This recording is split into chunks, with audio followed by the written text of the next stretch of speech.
الحمد لله رب العالمين والصلاة والسلام على رسوله الأمين وعلى آله وصحبه أجمعين. Allah subhanahu wa ta'ala, dans Surat al-Baqarah, il nous dit ذَلِكَ الْكِتَابُ لَا رَيْبَ فِيهِ.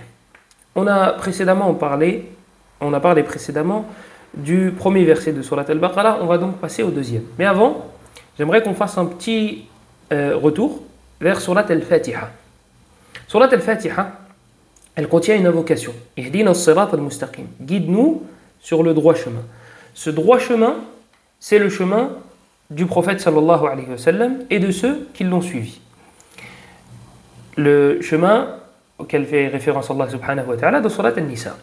وَمَنْ يُطِعِ اللَّهَ وَالرَّسُولَ فَأُولَٰئِكَ مَعَ الَّذِينَ أَنْعَمَ اللَّهُ عَلَيْهِمْ مِنَ النَّبِيِّينَ وَالصِّدِّيقِينَ وَالشُّهَدَاءِ وَالصَّالِحِينَ وَحَسُنَ أُولَٰئِكَ رَفِيقًا.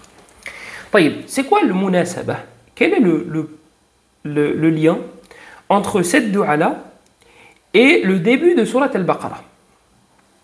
C'est comme s'il y avait quelqu'un qui s'était posé la question: Ya Allah, comment, d'accord, le chemin, le droit chemin, ce n'est pas celui des juifs et des chrétiens, ceux qui ont encouru ta colère, ceux qui sont égarés. Ok, ce n'est pas ce chemin-là, ce ne sont pas ces chemins-là.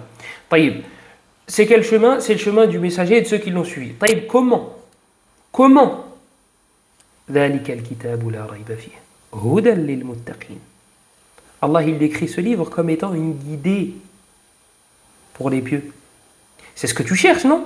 Tu demandes à Allah d'être guidé. Guide-nous sur le droit chemin. Tu veux la réponse? Tu veux savoir comment aller vers ce droit chemin? La réponse est juste après. Alif Lam Mim, ذَلِكَ الْكِتَابُ لَا رَيْبَ فِيهِ هُدًى لِلْمُتَّقِينَ. C'est une guidée pour les pieux.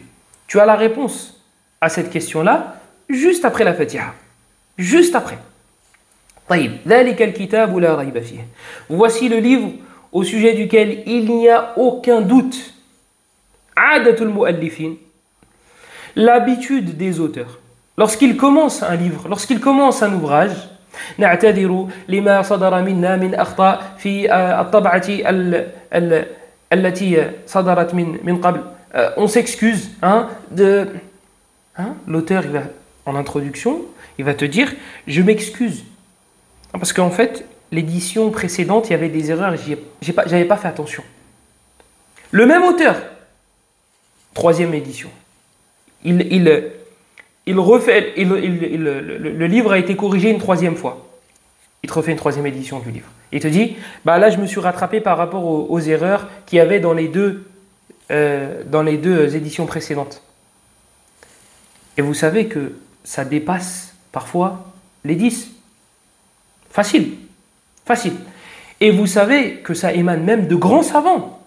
Des grands savants te disent: écoute, moi mon livre, je l'ai fait corriger. D'accord?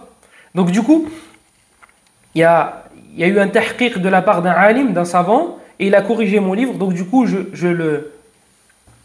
l'édite une deuxième fois, avec les corrections du coup, avec les remarques d'autres savants.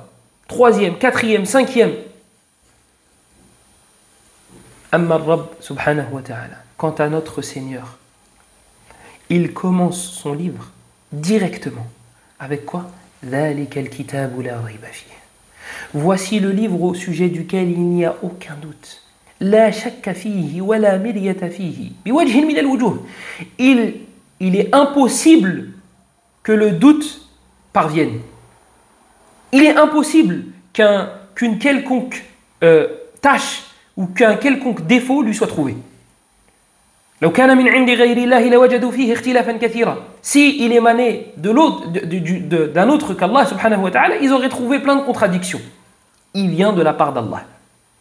Et je te le rappelle dès le début de celui-ci, tu ne trouveras aucun défaut, aucun problème, aucune contradiction. Je te le rappelle. ذَلِكَ الْكِتَابُ لَا رَيْبَ فِيهِ لَا شَكَّ أَنَّهُ من عند الله سبحانه وتعالى ولا مرية في ذلك ولا ينبغي لعاقل من العقلاء أن يشك في ذلك. Et il ne correspond pas, il ne convient pas à une personne douée de raison, dotée de raison, de douter. Je te le rappelle une nouvelle fois. Alors on avait vu avec Alif Lam Mim que c'était un rappel pour ceux qui disent que le Coran émane de Muhammad sallallahu alayhi wa sallam. Eh bien là, on nous dit la rayba fihi. Il n'y a aucun doute sur le fait qu'il émane d'Allah subhanahu wa ta'ala. قل لو اجتمعت الإنس والجن على أن يأتوا بمثل هذا القرآن لا يأتون بمثله ولو كان بعضهم لبعض ظهيرا. Même si tous les humains se réunissaient, ainsi que les djinns, on s'entraidait pour essayer de faire un Coran semblable, on n'y arriverait pas. Donc, on te le rappelle une nouvelle fois, il n'y a aucun doute sur la véracité de ce livre. Aucun. ذلك الكتاب لا ريب فيه. Tous les autres livres, sans aucune exception, il peut contenir des contradictions. Il peut y avoir des fautes. Et il y aura des fautes. Et il y aura peut-être même des contradictions. Et il y aura des corrections à avoir. Il y aura des choses à corriger. Et là, je vois venir. C'est contradictoire du coup avec Sahih al-Bukhari. Vous avez dit, non, on a dit que c'était le livre le plus authentique. On a dit que c'était le meilleur livre qui a été, le livre le plus authentique qui a été écrit par un être humain. Les hadiths qui s'y trouvent, les savants les ont validés. Génération après génération. Par contre, les avis de l'imam al-Bukhari, le côté humain, les avis, les ijtihadat, l'ijtihad de l'imam al-Bukhari, qu'il y a dans les chapitres, dans les noms de chapitres, ça, on peut parler. On peut critiquer, et quand je dis on, c'est pas toi et moi, c'est les grands. C'est les grands. Al-Muhim, fermons cette parenthèse. Ici, ça nous rappelle une chose très importante. Ahammiyatul mudhakara wa ahammiyatul ard qabla al-mudhakara. L'importance de réciter, de faire corriger ce qu'on écrit, ce qu'on veut apprendre, ce qu'on a compris d'un cours. Pourquoi? Parce que tu vas écrire un livre, tu vas prendre des notes, tu vas peut-être mal entendre. Tu vas peut-être mal comprendre. D'accord? Je vous ai dit, des savants qui ont écrit, qui se sont fait corriger par d'autres savants. Je vous ai dit, il y a même des savants qui font lire leurs livres avant de les éditer. Ça fait deux savants du coup. Celui qui l'a écrit et celui sur lequel il est récité le livre. Ou celui qui va le réciter et celui qui va le corriger. Ils sont deux. Le livre sort, il est édité, et un troisième qui trouve une erreur. Pourquoi? Parce que le kamal lillah, parce que la perfection appartient à Allah. Écoutez la parole de Shafi'i, rahimahullah. Ibn Abd al-Barr, il la rapporte dans son Jami' Bayan al-Ilm wa Fadlih. Il dit, rahimahullah ta'ala, Muhammad ibn Idris al-Shafi'i, il dit, alladhi yaktubu ولا يعارض لا هذا الأوزاعي قال الإمام الشافعي رحمه الله لو عرض الكتاب 100 مرة ما كاد يسلم من أن يكون فيه سقط أو قال خطأ. الشافعي رحمه الله te dit, si un livre où des notes sont récitées 100 fois, dans le but d'être corrigé, tu vois, j'ai pris des notes, on a assisté au même cours, je récite mes notes 100 fois à 100 élèves différents qui ont assisté au même cours que moi, eh bien on ne serait pas à l'abri, après cela, qu'il y ait quand même des erreurs et des fautes. On l'a refait version 1. Si un savant lisait son livre sur 100 autres savants et que les 100 validaient, eh bien ça ne serait pas impossible qu'il y ait une faute, une erreur de frappe, quelque chose qui leur a échappé. Ce n'est pas impossible. Allah refuse la perfection excepté à son livre. Excepté à son livre. Al-Awza'i, qu'est-ce que j'allais dire? Abdurrahman ibn Amr al-Awza'i, l'imam, bal qala anhu al-Dhahabi, shaykh al-Islam. Abdurrahman ibn Amr al-Awza'i, on rapporte, روي عنه في جامع بيان العلم وفضله، روي عنه أنه قال الذي يكتب ولا يعارض مثل الذي يدخل الخلاء ولا يستنجي. L'image de celui qui écrit ولا يعارض et qui ne va pas lire ses notes à autrui, مثل الذي يدخل الخلاء ولا يستنجي. Il est à l'image de celui qui rentre aux toilettes, akramakumullah, pour faire ses besoins, ولا يستنجي, qui se nettoie pas. Et صح عن هشام بن عروة عن أبيه عروة بن الزبير أحد الفقهاء السبعة. عروة بن الزبير fait partie des 7 grands savants de Médine, autour desquels tournait la fatwa, et Urwa, c'est le neveu d'Aïcha, radiyallahu anha. On aura l'occasion de parler de lui en détail. Hisham, il dit à son père, Urwa, il dit à son fils, Katabt, il lui dit, t'as écrit? Qala na'am. Hisham qui raconte l'histoire, il dit, oui, j'ai écrit. Qala aradt, il lui dit, tu as récité tes notes à autrui? Qala la. Et Hisham, le fils, il dit, non, j'ai juste pris des notes, c'est tout. J'ai pas récité à autrui ce que j'ai noté. Qala lam taktub. Il lui dit, alors t'as rien écrit. T'as rien écrit. Donc, il faut quand même prendre ses précautions. Il faut quand même réciter. Parce que de toute façon, on aura des fautes. Mais, pour qu'il y en ait moins, alors, récite tes notes à autrui. À quelqu'un qui a assisté au même cours que toi. À quelqu'un qui est plus avancé que toi. Et peut-être qu'il va trouver une erreur ou deux. Et dans 3 ans, peut-être que toi-même, tu trouveras des erreurs. Et la deuxième chose, du coup, que je disais, c'est ahammiyatul mudakara. L'importance de mudakara, de réviser avec autrui. Et on ne va pas s'étaler là-dessus. On a consacré un cours lorsqu'on a expliqué le livre de Cheikh Abdelaziz al-Sadhan là-dessus. Ibn Abbas, je vais citer 3. Ibn Abbas, Zuhri et un contemporain dont on n'entend pas souvent parler. Un savant contemporain dont on n'entend pas souvent parler malheureusement. Ibn Abbas, il disait, radiyallahu anhuma, tadakuru al-ilmi ba'da laylatin ahabba ilayya min ihya'iha. Il dit, je préfère réviser une partie, le mudakara, réviser avec autrui. On échange nos informations. Je préfère réviser avec autrui une partie de la nuit plutôt que de rester debout pendant la nuit entière. Donc il préfère réviser avec autrui plutôt que de faire qiyam al-layl, la prière de la nuit, pendant toute la nuit. Ça a plus de... comme quand ils ont dit à l'imam Ahmed. Apprendre, ou réviser, ou bien faire des prières surérogatoires. Il a dit les prières surérogatoires, c'est pour la personne elle-même qui va faire ses actes, qui va faire ces actions-là. Amma al-ilm, yata'adda naf'uhu. La science, elle va toucher autrui. Donc son utilité va être plus grande.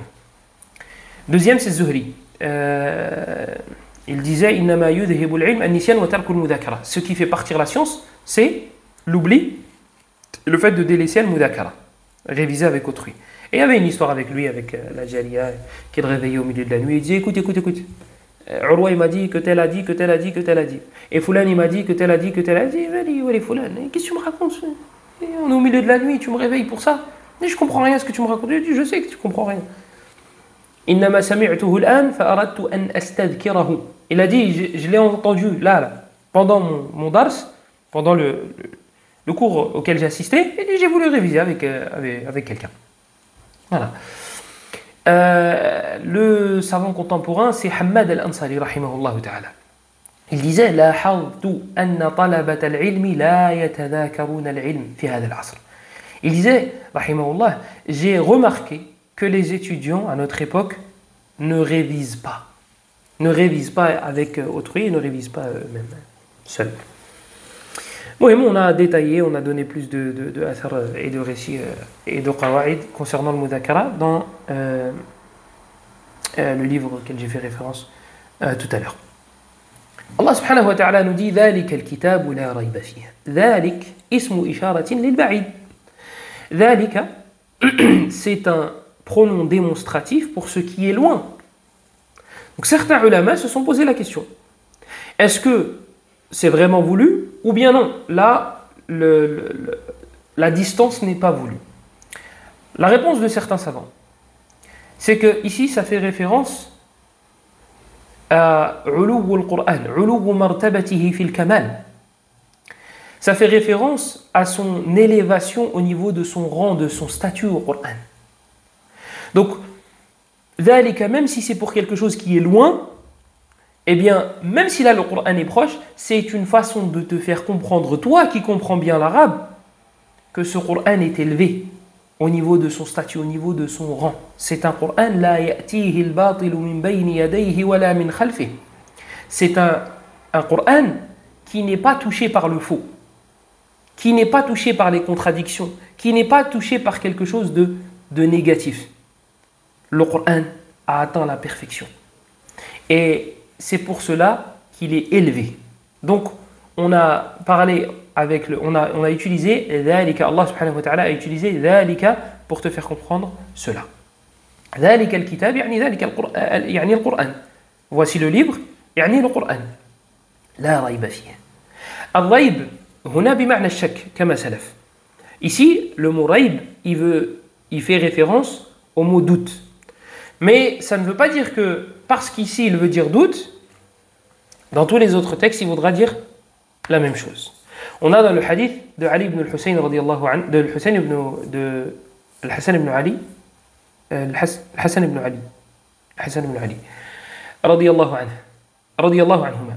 قال حفظت من رسول الله صلى الله عليه وسلم دع ما يريبك إلى ما لا يريبك فإن الصدق طمأنينة والكذب ريبة. Le prophète sallallahu alayhi wa sallam, il dit dans le hadith, dans le Sunan, que al-kadhib riba, que le mensonge est riba, c'est le mot rib.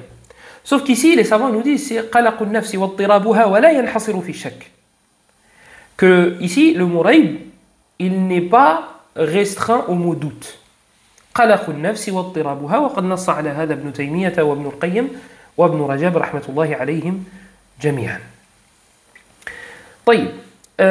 ذلك الكتاب لا ريب فيه. Voici le livre au sujet duquel il n'y a aucun doute. لا ريب فيه. هدى للمتقين, c'est une guidée. Alors, est-ce que j'ai oublié quelque chose avant de passer? ذلك, c'est bon. طيب, هدى للمتقين. C'est une guidée pour les pieux. Alors, pourquoi Allah subhanahu wa ta'ala a précisé pieux? C'est une guidée pour les gens. Et dans d'autres verset, il nous dit que c'est une guidée pour les gens. Mais ici, il nous dit que c'est une guidée pour les pieux. Je savais que j'avais oublié quelque chose. ذَلِكَ الْكِتَابِ. C'est le seul endroit dans le Coran où l'on parle du Coran avec le pronom démonstratif ذَلِكَ. Tous les autres passages du Coran, le pronom démonstratif qui sera utilisé, c'est هذا.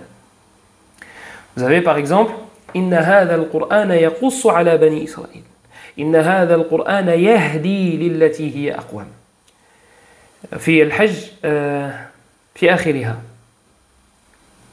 ملة أبيكم إبراهيم هو سماكم المسلمين من قبل وفي هذا. Bref, c'est une faïda comme ça. Du coup, ذلك الكتاب لا ريب فيه هدى للمتقين. C'est une guidée pour les pieux. Pourquoi pour les pieux? Pourquoi pas parler pour les gens, comme c'est venu dans d'autres versets? Alors ici, ce qui est voulu, c'est hidayatut tawfiq wal irshad. Parce que la guidée, elle est de deux types. Elle est de deux sortes. Il y a une guidée, avec l'exemple, ça va s'éclaircir, Inch'Allah. C'est une guidée pour les pieux, d'un point de vue. C'est une guidée pour les gens, d'un autre point de vue. C'est une guidée, regarde, moi je te guide vers ce qui va te sauver des pièges que j'ai mis dans ma chambre. Comment? En te disant d'appuyer sur la lumière. Je t'ai dit d'appuyer sur la lumière. Tu vas le faire ou tu ne vas pas le faire. Dans les deux cas, tu auras été touché par une des deux types de guidées. La première catégorie, c'est le fait que tu saches. Ça y est, tu as l'info. C'est quoi l'info? C'est que pour être sauvé des pièges qu'il y a ici, là, qui sont par terre, bah, c'est le fait d'allumer la lumière. Tu as cette info, c'est une catégorie de guidée. C'est une catégorie. Donc là, c'est hidayatul bayan. C'est la guidée de l'éclaircissement. D'accord? Maintenant, hidayatut tawfiq wal irshad. La deuxième catégorie. Est-ce que moi, je peux te forcer à allumer la lumière pour que tu évites les pièges? Non. Non. Taïb, si tu appuies sur la lumière, tu as la deuxième catégorie de guidée. C'est quoi? C'est la guidée d'entreprendre le chemin. Toi, ce n'est plus seulement des informations et un éclaircissement dans ta tête de la solution à ce problème. C'est un acte. Le Coran, c'est une guidée pour les pieux. Pourquoi? Parce que ce sont eux intafa'u bih. Ce sont eux qui ont pris le Coran, qui ont œuvré avec. Donc c'est une guidée pour eux. Toi, tu as pris la lumière, tu as éclairé ton chemin avec. Toi, tu as pris la lumière, donc ton chemin s'est éclairé. Donc c'est une guidée pour toi. Taïb Lakhor, il n'a pas pris la lumière. Donc ce n'est pas une guidée pour lui la lumière. Ce n'est pas une guidée pour lui la lumière. Lui, il est encore dans le noir, parce qu'il n'a pas pris la lumière. Aussi simple que ça. Donc ici, c'est une guidée pour les pieux, parce que ce sont eux qui l'ont pris, qui se sont cramponnés à celui-ci. Et plus tu te cramponneras à celui-ci, et plus ce sera une guidée pour toi. Même si c'est une guidée, pourquoi? Pour quelle affaire exactement? Pour atteindre le paradis? Pour être éloigné de l'enfer? Pour réussir dans sa vie? Pour réussir tel projet? Allah ne nous a pas dit. Allah ne nous a pas dit. Il a dit, Huda, c'est une guidée. Tu sais pourquoi? Parce que c'est une guidée pour toute chose. Si tu veux réussir ici-bas et tu veux être heureux, alors cramponne-toi au Coran. Si tu veux réussir dans ton commerce, cramponne-toi au Coran. Si tu veux réussir dans ton mariage, cramponne-toi au Coran. Si tu veux réussir dans l'éducation de tes enfants, cramponne-toi au Coran. Tu veux réussir dans l'au-delà, cramponne-toi au Coran. C'est une guidée pour toute chose. C'est une cause pour la réussite dans tous les domaines. Voilà pourquoi il n'a pas précisé Hudan, guidée pour telle affaire. Parce que c'est une guidée pour toute chose, pour toute affaire. Quelle que soit l'époque, quel que soit l'endroit, quel que soit le moment, c'est une guidée. C'est une guidée. Hudan lil muttaqin. C'est une guidée pour les pieux.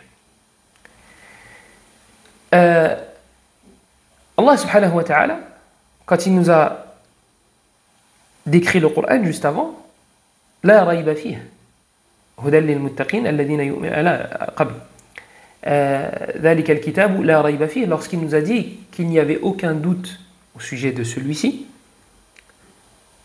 ça yastalzimu ضده, ça engendre, ça rend obligatoire entre guillemets son opposé. Les savants nous disent que النفي المحض لا مدح فيه, que la négation totale, le fait de renier totalement, ça ne sonne pas avec quelque chose de positif. Ça ne sonne pas forcément bon. Si tu dis à ta femme, t'es pas grosse, ça ne veut pas dire qu'elle est maigre. Ça ne veut pas dire qu'elle a la bonne taille. Sauf si, lorsque on dit que telle chose n'est pas comme ça, eh bien ça va rendre obligatoire quelque chose de positif. مثلا الله لا إله إلا هو الحي القيوم لا تأخذه سنة ولا نوم. Il n'est pas touché par le sommeil ni par la somnolence. Ça c'est un nafi, ça c'est une négation. طيب يستلزم ضده, ça engendre quoi? Le fait de dire qu'Allah n'est pas touché par le sommeil et il n'est pas touché par la somnolence. Ça prouve sa vie parfaite, qu'il n'est pas touché par la fatigue. Qui n'est pas touché par la fatigue. Dans le même verset. وَلَا يَؤُودُهُ حِفْظُهُمَا. Et il n'est pas difficile pour lui, subhanahu wa ta'ala, de حِفْظُهُمَا, de sauvegarder, de prendre en charge, de sauvegarder les cieux et la terre. لَا يَؤُودُهُ, ça ne le fatigue pas. طيب, c'est un nafi, c'est une négation. Qu'est-ce que ça engendre? La perfection de sa force, subhanahu wa ta'ala. La ya'zubu anhu mithqalu dharratin fi as-samawati wala fi al-ard. Rien ne lui échappe. Rien ne lui échappe, que ce soit dans les cieux ou sur la terre. Tayyib. Ça veut dire que Allah subhanahu wa ta'ala a la science parfaite. Donc la négation totale, hein, le fait de dire quelque chose, elle n'est pas comme ça, dans le Coran, ça va engendrer son opposé, ça va engendrer quelque chose de positif. Là, vous avez des exemples. Il y en a un autre et il va revenir, Inch'Allah. Je crois que c'est dans Surat Qaf. وَلَقَدْ خَلَقْنَا السَّمَاوَاتِ وَالْأَرْضَ وَمَا بَيْنَهُمَا فِي سِتَّةِ أَيَّامٍ وَمَا مَسَّنَا مِنْ لُغُوبٍ. Nous avons créé les cieux et la terre en 6 jours. وَمَا مَسَّنَا مِنْ لُغُوبٍ. Et aucune fatigue nous a touchés. Aucune fatigue nous a touchés. C'est une négation. Ça engendre quoi? Ça sa puissance parfaite, ses capacités qui sont parfaites, qui ont atteint la perfection. Il n'est pas touché par la fatigue, il n'est pas touché par l'épuisement, ça va engendrer quoi? L'opposé. Ça va engendrer quelque chose de positif. Yani ça va engendrer en tant qu'information pour nous, humains. Mais si il dit il n'est pas comme ça, il n'est pas comme ça, il n'est pas comme ça, il n'est pas comme ça, et ça ne veut rien dire à l'opposé, elle est où la faïda? Je ne suis pas moche, je ne suis pas gros, je ne suis pas... Si un humain se décrivait comme ça à toi, tu ne l'as jamais vu. Et il t'envoie un message avant la muqabala, je ne suis pas gros, je ne suis pas moche, j'ai pas de dents, j'ai pas... J'abuse, je fais exprès d'inventer... Donc, ça c'est la qaïda que nos savants nous donnent. Ibn Taymiyyah, il l'a cité dans Tadmuriyya, Abdurrahman al-Sa'di l'a cité dans le tafsir de ce verset-là. Ça m'est revenu pendant que... on revient à la suite du verset, on en était où? Hudal lil muttaqin, on était ici. En fait, on en était là. Pourquoi ça m'a rappelé cela? Parce que Hudal lil muttaqin, c'est une guidée pour les pieux. Ça sous-entend que ce n'est pas une guidée pour les autres. Ça n'est pas une guidée pour les autres. Mafhoum al-mukhalafa.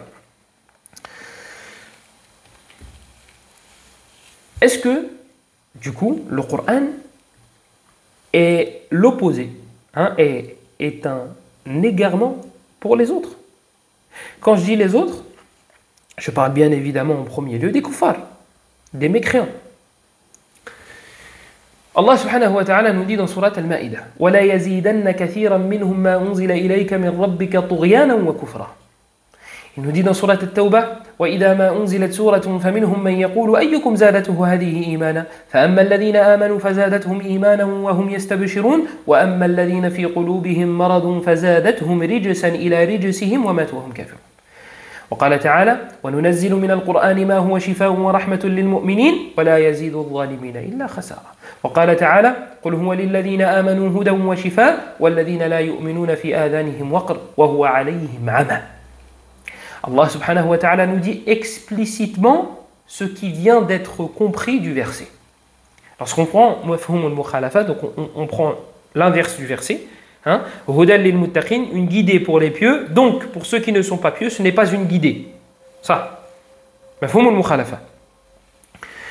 Eh bien, Allah subhanahu wa ta'ala, lorsqu'on on essaye de comprendre le verset comme ça, on va faire l'inverse. Eh bien, lorsqu'on va fouiller dans le Coran, on va trouver qu'Allah l'a dit explicitement à plusieurs reprises, dans plusieurs passages dans le Coran. Surat al-Ma'idah, Surat al-Tawbah, Surat al-Isra. Et قل هو للذين آمنوا هدى وشفاء والذين لا يؤمنون في آذانهم وقر وهو عليهم عمى.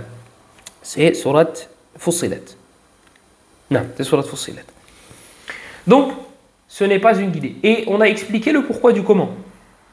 Parce que eux n'ont pas voulu allumer la lumière. Ils savent qu'ils ont cette catégorie, ce type de ceux. Mais ils ont pas voulu appuyer. Ils n'ont pas voulu appuyer. Donc, ce n'est pas une guidée pour eux du coup. Eux, ils seront et ils resteront dans le noir, dans la chambre, et ils vont tomber dans les pièges. Pourquoi? Parce qu'ils n'ont pas voulu appuyer. Donc ce n'est pas une guidée pour eux. Ils ont fait les Algériens. Têtus pour un rien. Je rigole bien évidemment. Ouais, je rigole. J'ai le droit, j'ai la carte. Du coup, هُدًى لِلْمُتَّقِينَ الَّذِينَ يُؤْمِنُونَ بِالْغَيْبِ وَيُقِيمُونَ الصَّلَاةَ. Ceux qui croient en l'invisible. Allah subhanahu wa ta'ala a commencé à nous décrire ces gens-là, ces personnes pieuses. Il nous a dit que c'était des muttaqin, des personnes qui craignaient. Qui craignent quoi? Qui craignent qui? Parce que dans le Coran, Allah subhanahu wa ta'ala nous a dit de craindre l'enfer, فإن لم تفعلوا ولم تفعلوا فاتقوا النار يا أيها الناس اتقوا ربكم, craignez votre Seigneur, واتقوا يوما ترجعون فيه إلى الله, et craignez un jour ou le jour où vous retournerez vers Allah. Donc il nous a dit de craindre plusieurs choses. Du coup, comment définir la taqwa? Comment définir ce mot piété. هو اتخاذ العبد وقاية بينه وبين ما يخشاه بامتثال خطاب الشرع. بامتثال خطاب الشرع. Vraiment, je conseille ceux qui veulent des définitions vraiment bien faites, Al-Usaymi, Cheikh Saleh Al-Usaymi, hafizahullah ta'ala. Regarde, اتخاذ العبد, c'est le fait qu'un esclave mette un rempart entre lui et ce qu'il craint, bimtithali khitab al-shara', en se soumettant khitab al-shara' al-khitab, à tout ce qui émane d'Allah et de son messager.